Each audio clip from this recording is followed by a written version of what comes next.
chapitre de votre vie. The Honourable Senator Day. L'honorable sénateur Day.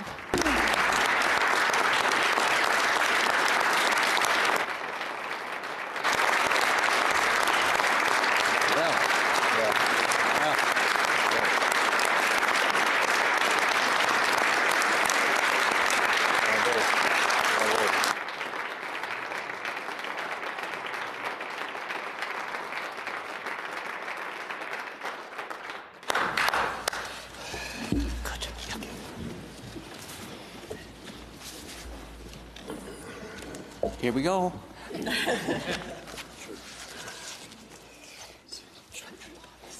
Chers collègues, je suis sincèrement stupéfait par toutes vos paroles de gentillesse.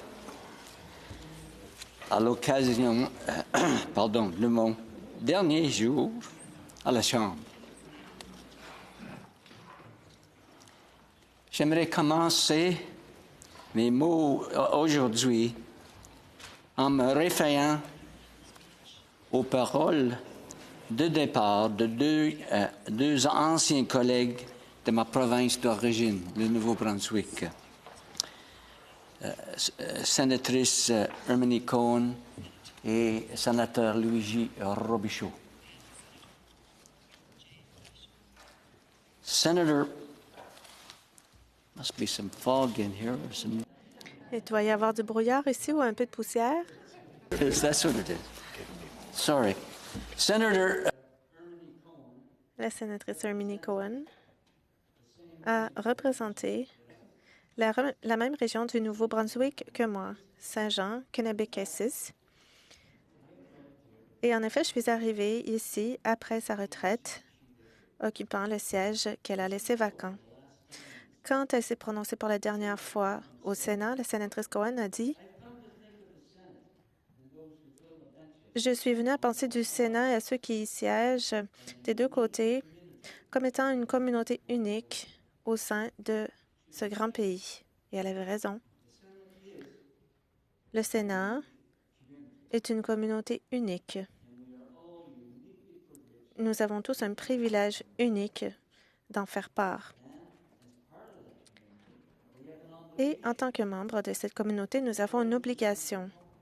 Et selon la sénatrice Cohen, cette obligation est de persévérer dans une lutte sans fin pour assurer la prospérité et le bien-être de tous les Canadiens. Et selon un autre de mes prédécesseurs du Nouveau-Brunswick, nous sommes plutôt bien placés pour faire ce travail. Louis G. Robichaud, après avoir servi comme premier ministre de ma province, a servi ici en cette Chambre pendant 27 ans.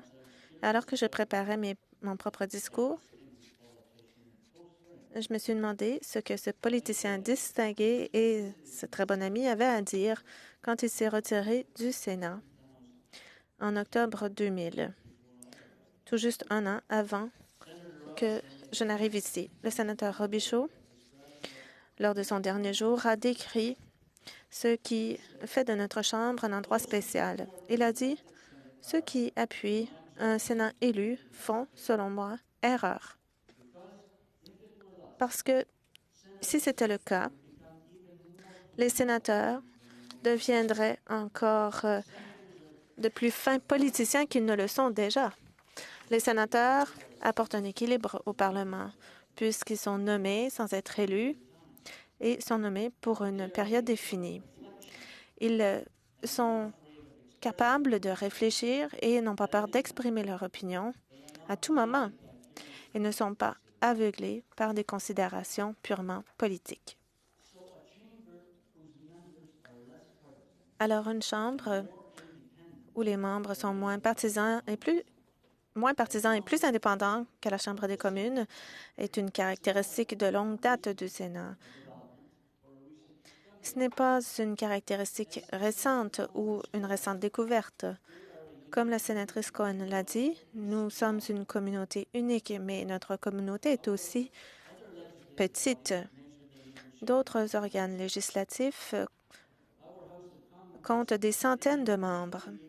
À la Chambre des communes, il y a 338 députés et le Parlement qui nous sert de modèle, le Parlement du Royaume-Uni, là-bas, à la Chambre des communes, il y a 650 députés et dans la Chambre des Lords, 793 membres. Alors qu'ici, nous sommes habituellement à peine 100 à siéger.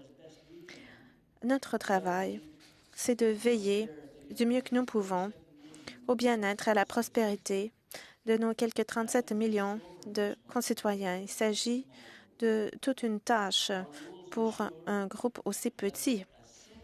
Notre règlement fait en sorte qu'aucun d'entre nous ne peut être écarté ou tenu pour acquis alors que nous faisons notre travail ici au Sénat.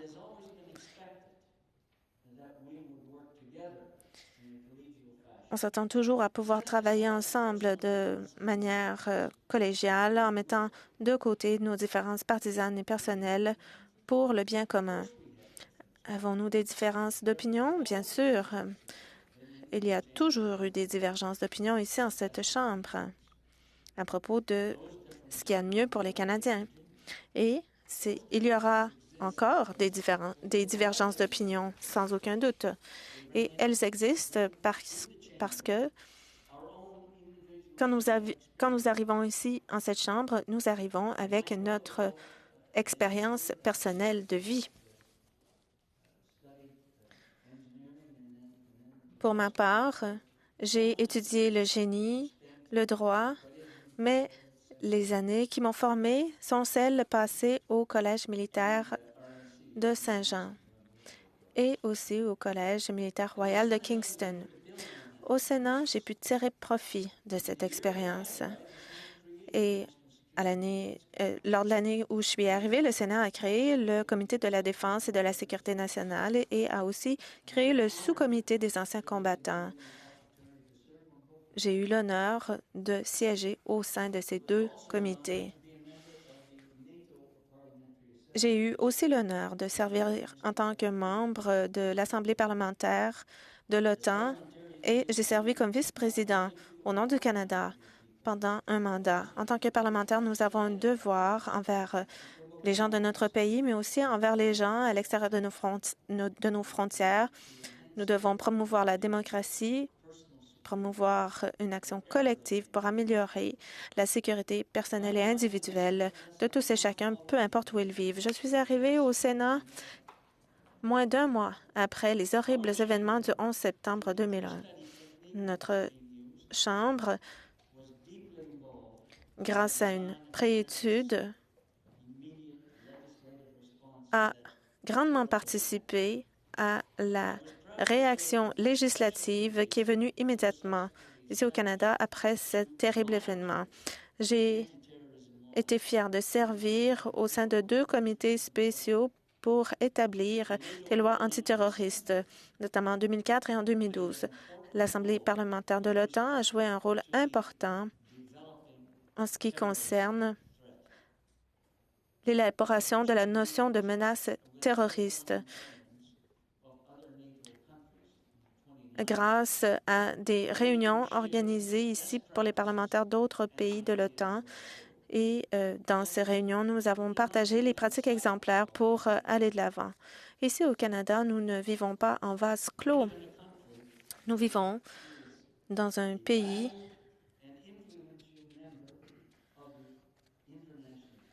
qui est un membre influent et apprécié de la communauté internationale, ce qui entraîne des obligations sur la scène internationale. Nous avons peut-être des divergences d'opinion à propos du rôle que nous devrions jouer, mais sur certaines questions, nous devrions faire front commun. Le Collège militaire royal inculquait aux cadets certaines valeurs fondamentales. Quand j'étais là, en 1968, au moment où j'ai obtenu mon diplôme, et on nous a enseigné la vérité, le devoir et le service. Ces valeurs, s'applique de manière équitable à nous tous ici en cette Chambre. Nous servons les Canadiens et les Canadiennes pour faire en sorte que leur vie soit des plus enrichissantes. Nous avons le devoir d'agir de manière authentique pour les Canadiens. Nous avons le devoir d'agir avec intégrité pour faire ce qui est juste du point de vue juridique et moral. Et si la désignation honorable devant notre nom doit être méritée, eh bien, nous devons aussi être honnêtes et intègres les uns envers les autres. Chez les militaires, la vérité, l'intégrité au sein des membres est essentielle, puisque sinon les conséquences peuvent être fatales. Au Parlement, si la vérité et l'intégrité sont compromises, eh bien, c'est le bien-être des Canadiens qui peut en souffrir, puisque au lieu de nous concentrer sur leurs besoins, on devient plus préoccupé par nos préoccupations internes. On a beaucoup parlé du soi-disant besoin d'opérer des changements fondamentaux aux règles et aux procédures ici dans cette Chambre pour qu'elles soient plus efficaces. À 2 reprises, j'ai témoigné en tant que témoin au Comité de la modernisation. J'invite les collègues qui veulent en savoir plus sur le sujet à consulter mon témoignage. Mais brièvement, j'ai posé la question, est-ce que le processus législatif ici pourrait être plus efficace? Oui, bien sûr. Le pouvoir exécutif serait-il ravi que le Sénat soit plus efficace quand il examine les projets de loi? Bien sûr. Bien sûr. Mais quel serait le coût? Au chapitre de l'indépendance et de l'autorité individuelle que nous possédons ici en tant que membre de cet organe et en tant que membre de cette petite communauté, voilà la question qu'il faut se poser. Je crains que les conséquences inconnues découlant d'une plus grande efficace n'ont pas été explorées de manière exhaustive ou comprises. Et peut-être que certains les comprennent et peut-être que c'est pour cette raison que certains sont en faveur. Mais il doit être évident pour nous tous que le second examen objectif n'a jamais eu comme objectif l'efficacité et la vitesse, mais le résultat qu'on vise, c'est la qualité. De toutes les façons, c'est une question que le Sénat devra étudier à l'avenir et ce sera à vous de le faire. Toutefois, je m'inquiète de tout le temps et de l'énergie et des ressources que l'on consacre à cette introspection, c'est-à-dire à propos de notre institution et de sa manière de fonctionner. Comme je l'ai décrit, nous sommes une petite communauté, nous avons une responsabilité lourde envers le bien-être de nos 37 millions de concitoyens. Et les Canadiens s'attendent à juste titre que nous nous concentrions sur leur milieu de vie à eux et non sur notre milieu de vie à nous, ce qui devrait être notre priorité. Quand je suis arrivée au Sénat il y a 18 ans, je suis arrivée en tant que membre du caucus ministériel du Parti libéral, mais beaucoup a changé depuis ce temps et maintenant je m'apprête à partir du Sénat en tant que fier membre et leader du groupe des progressistes du Sénat. Ce groupe a été créé pour rassembler des sénateurs aux vues similaires et progressistes qui croient que le gouvernement a un rôle important à jouer dans la vie des Canadiens et pour leur bien-être. Les progressistes s'inspirent du mot algonquin « Mabino-Sewin », qui signifie endroit de rencontre et en droit pour marcher ensemble. La Charte des Canadiens des droits et libertés indique que la liberté d'association est une liberté fondamentale. Ces personnes aux vues similaires pourraient vouloir s'associer au sein d'un organe législatif et peut-être qu'ils veulent se rassembler pour réaliser une vision commune du bien public. Et selon moi, c'est une bonne chose. C'est la manière dont les organes législatifs un peu partout dans le monde fonctionnent, tant aussi longtemps qu'il ne s'agisse pas d'un État à un seul parti. Alors, je suis ravie que ce groupe progressiste ait été créé et je suis tout autant ravie que ma bonne amie, la sénatrice Jane Cordy, ait accepté d'en assumer le leadership.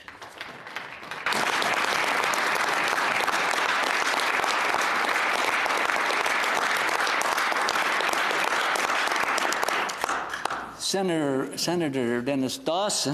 Le sénateur Dennis Dawson sera son leader adjoint et le sénateur Terry Mercer sera le whip pour notre groupe.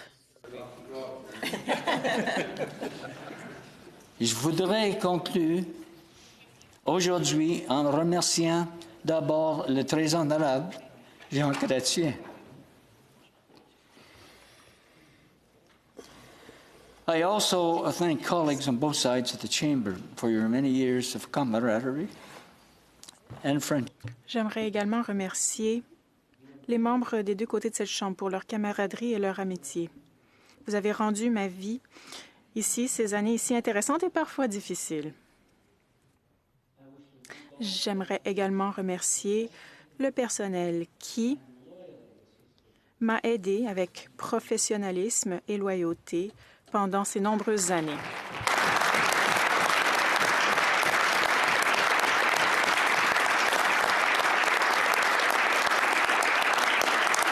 Particularly Cindy McCaver.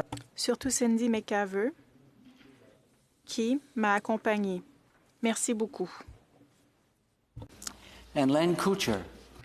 Et Len Kuchar, qui prendra sa retraite.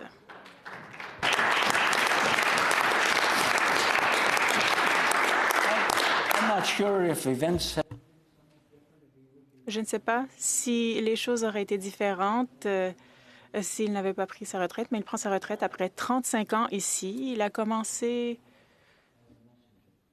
à travailler au Sénat en tant que messager.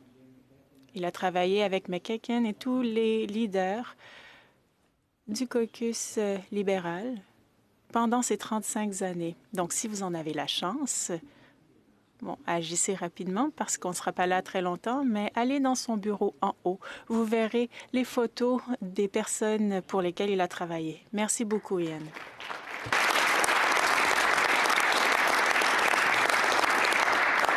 And finally, Et finalement, j'aimerais remercier les greffiers à la table, les pages, Chase,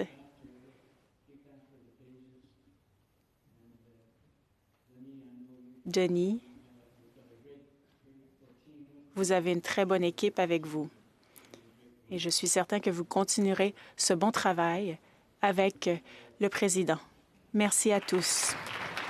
Cheers.